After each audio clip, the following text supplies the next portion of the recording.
You also help people with liver cleansing and detoxing. What do people need to know before they start a liver cleanse? There's a lot of products you can buy out there over the counter and just jump into it. Very good question, and smart way to even approach the discussion. Because of course people are reading online all these different things they can do.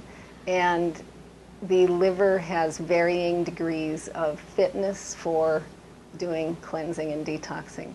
And depending on someone's status, their ability to handle that is what has to be looked at. If someone's really ill, chronically ill with whatever it might be, we would not want them to be doing a major liver detox and cleansing because it's a demand on the body that they may not withstand well. You can actually set someone back.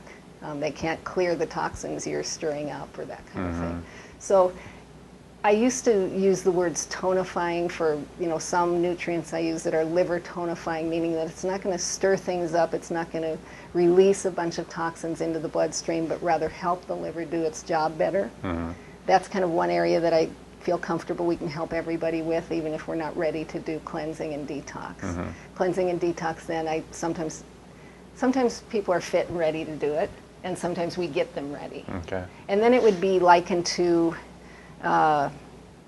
like the one day a year that we can set out toxic substances on the curb, and the people that pick it up, they'll take it to a separate place. Well, cleansing and detox is like saying, okay, pull it all out of those hiding places and get it into the bloodstream so we can clear it.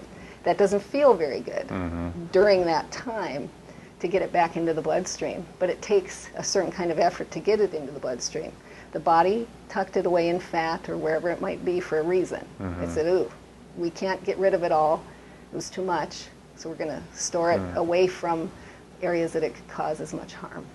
So if someone doesn't know what they're doing, what are some of the effects that could happen if they just If they don't know what they're doing, it's like an overdoing, or they can make themselves ill. I mean, those very toxins that they're pulling up out of the tissue, and especially fat likes to store it, can make them very sick. And so depending on their capacity to handle that phase, some people get sick and have to go get help. The chronically ill, I've seen people report at least that they had to go to the hospital. Not something that we knew about ahead of time, but I mean, they came in later and said, oh yeah, I tried to do this, I read about it online. And I don't think that happens often, but that would be the worst case scenario, where their body, phase 1 and phase 2 liver detox, just wasn't prepared to handle what they were stirring up.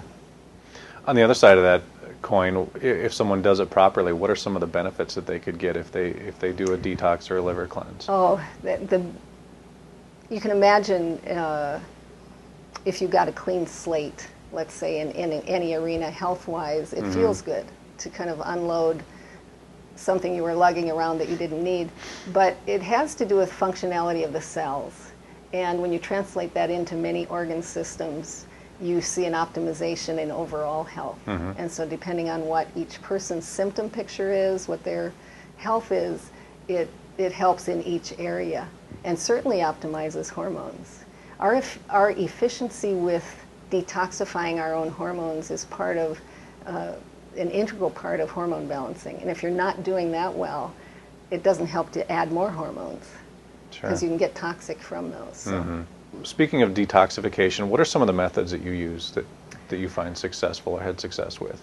I don't know how familiar you are with the training in naturopathic medicine, but we have lots of there are both old school things that we were taught, and then coming into current era ways to think about liver detox and cleansing.